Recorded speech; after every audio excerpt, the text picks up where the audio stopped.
Olá, eu sou o Vitor da Chat2Desk. Bem-vindos a mais um vídeo da nossa série de tutoriais sobre o funil de vendas. Hoje, trago a vocês um tutorial sobre o ramo de condições, seu funcionamento e suas principais aplicações.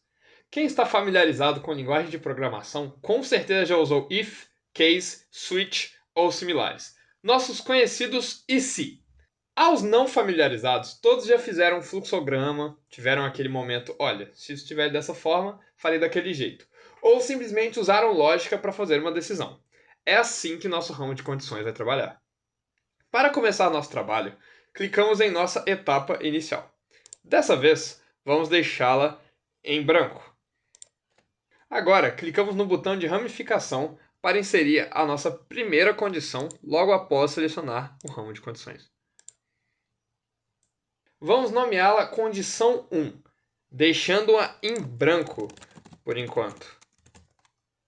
Vamos agora criar a nossa condição 2. Por fim, mas não menos importante, vamos colocar um senão, uma etapa ao fim do nosso ramo de condições, como se fosse o nosso esperar o cliente do ramo de respostas. Pois bem, como essa lógica funcionará? Primeiro, a condição 1 é checada. Sendo ela falsa, checa-se a condição 2. Por fim, caso a condição 2 seja falsa, passa-se ao senão, que é a nossa alternativa caso passe em branco o nosso ramo de condições. E será assim para qualquer número de condições. Então, se nós tivéssemos 5, 10, N condições, nós faríamos uma a uma, e se nenhuma delas correspondesse, iríamos para o nosso senão. Para quem não está familiarizado com condições, nós trataremos ela como se fosse uma pergunta. Nós perguntamos algo e, caso a resposta desse algo seja sim, nós temos uma correspondência e continuamos a nossa lógica. Se não, o nosso algoritmo segue até que tenhamos uma correspondência ou cheguemos, por fim, no nosso sinão. Então, viemos aqui na nossa ramificação e selecionamos uma condição. Nesse caso, faremos uma pergunta relacionada a um determinado campo ou variável. As que mais usaremos são cliente, etiqueta. Neste caso, nós podemos verificar se o cliente possui ou não etiquetas, ok? Ou se ele contém ou não uma etiqueta em específico. Então, eu posso querer C2D, por exemplo. Se o cliente contém a etiqueta C2D, ele é nosso cliente. Ou se ele não contém, então seria, por exemplo, para os não clientes da Chat2Desk. Tudo bem? Outro tipo de condição é o nosso comentário, e isso vale não só para o comentário, mas como para qualquer outro campo customizado, como por exemplo o da empresa do cliente que nós temos aqui. Nós vamos clicar nesse campo, podemos verificar se ele está ou não preenchido, se ele é um número, certo, de telefone, se ele é igual a 2, ou igual a olá, ou igual a cliente antigo, por exemplo. Se ele contém alguma palavra-chave, algum número, então se a empresa contém, por exemplo, o SA, se ele começa ou termina com alguma letra, igual eu falei, como poderia ser um SA, aí cabe a criatividade de quem está explorando as possibilidades.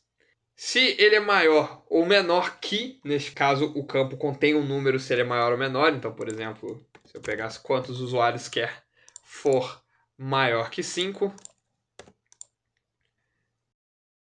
Se ele é falso, ou seja, se esse campo existe, para qualquer fim de lógica que sejam, ou se ele é verdadeiro. Tudo bem? Essa lógica de falso e verdadeiro é mais usada na programação, ou seja, o campo vai conter um true ou false, ok? E nas variáveis nós vamos usar bastante, mas pode vir a calhar. Tudo bem? Temos o operador também. Na questão do operador, podemos ver se o operador está preenchido, ou seja, se o cliente tem um operador, ou podemos ver se está com o operador X ou Y. Poderíamos fazer isso, por exemplo, para ver se está com o administrador. E a partir do administrador, vamos transferir para algum lugar, ou não vamos transferir se tiver com o administrador, afins. E nossas variáveis também englobam, por último, mas não menos importante, o campo que mais vamos usar. O que são nossas variáveis? Por exemplo, vou comparar uma variável aqui, que eu vou ensinar a criar nos próximos tutoriais, mas eu tenho uma variável, por exemplo, texto, contém tutorial. Neste caso, vamos usar as mesmas lógicas dos nossos campos tanto de comentário quanto customizados. Se contém tutorial, vocês podem ver que já formata para o nosso formato direitinho de variável. Se o nosso texto contiver tutorial, nós vamos tomar uma determinada ação. Tudo bem? Nós também podemos associar as variáveis com parâmetros i e ou. O i adiciona uma condição a mais a ser correspondida para que tenhamos uma correspondência.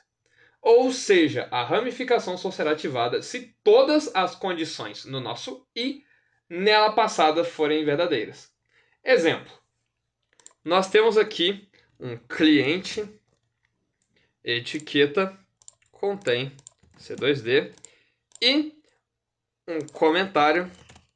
Vamos supor que isso aqui é um fluxo e eu queira transferir um cliente mais antigo para um operador mais experiente, um operador que já vai ter um costume maior de atendê-lo, ok? Então o comentário contém cliente antigo.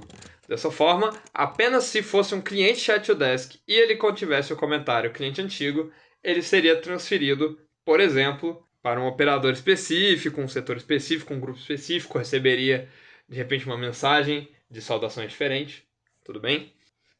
E nós temos o nosso ou. Ele funciona de uma forma distinta, ele adiciona outro parâmetro de correspondência, ou seja, qualquer uma das condições fará com que a ramificação seja ativada. Então, se nós temos aqui, por exemplo, a etiqueta contém suspect ou a etiqueta contém prospect, então tanto os nossos suspects quanto prospect do comercial receberiam esse fluxo, certo? Então, se fosse um suspect, a gente teria uma correspondência, e se fosse um prospect, também, certo? Podemos combinar também o i e o ou para termos condições mais completas. Então, por exemplo, nós queremos verificar se nós temos aqui se dia da semana, no caso, queremos mandar uma mensagem só para fora do nosso expediente. Então, dia da semana igual a sábado ou dia da semana igual a domingo ou hora agora depois ou antes. Esse é uma condição bastante usada também, que são os dias da semana, que nós escolhemos igual ou preenchido, e também escolhemos hora agora, que pode ser igual a depois ou antes, se for depois das nossas 18 horas. Tudo bem? Então, se é sábado, ou é domingo, ou é depois das 18, ou seja, está fora do expediente, pode mandar, por exemplo, uma mensagem de fora do expediente. Nós, dado isso, podemos encadear vários ramos de condições para termos uma automação mais inteligente no nosso atendimento. Tudo bem? Como exemplo, vamos aplicar um funil que faz transferências automáticas baseado em tags. Vamos colocar as nossas condições em ordem, da mais específica para a mais geral, para que primeiro verifiquemos os casos mais nichados e depois formos para os casos mais gerais. Tudo bem? Então me deixa apagar aqui as nossas condições. Temos aqui a etiquetas contém funil do comercial. Então nós vamos transferir para o grupo do funil de vendas. Número 2, nós temos etiquetas contém orc, ou seja, o cliente recebeu um orçamento, então encaminharemos ele, por exemplo, para o nosso setor de vendas. Tudo bem? E por último, mas não menos importante, temos aqui o nosso cliente com a etiqueta Chat2Desk. Vamos transferi-lo para o nosso SUP. Tudo bem? Se não tivermos aqui um cliente que vai para o setor do funil de vendas, ou para a nossa vendas, ou para o nosso SUP N1 e N2, podemos, por exemplo, transferi-lo para a qualificação em vídeo, certo? Ou simplesmente deixar em branco e manter o chat em novas mensagens para que um dos nossos operadores opere e puxe. Sobre o ramo de condições, é isso. Muito obrigado pela atenção e até a próxima.